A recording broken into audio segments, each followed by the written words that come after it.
All right, today I'm going to be going over how to do windshield wiper blades on a RAV4. Make sure when you buy these that you get the driver's side is a little longer, passenger side is shorter. I have a kit that is linked in the description.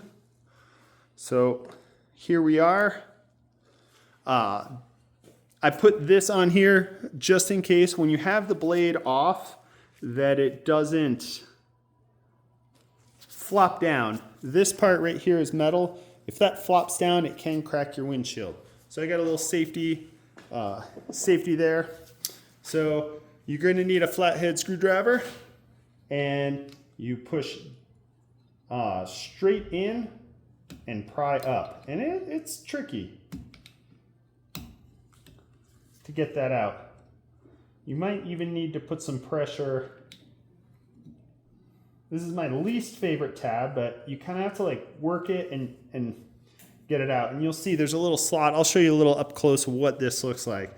But I've popped this little clip out, and now you push down and unhook it. And this is what you're working with. It's a little confusing at first because when you start to pry it, your screwdriver wants to fall into there, and you have to get your screwdriver here and pull up. So I kind of used my thumb, depressed that, and popped that out.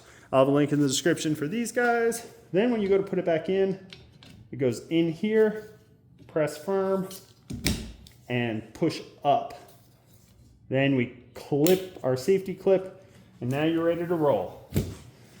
The other side is exactly the same. If this was helpful, give a thumbs up, and we'll see you next time.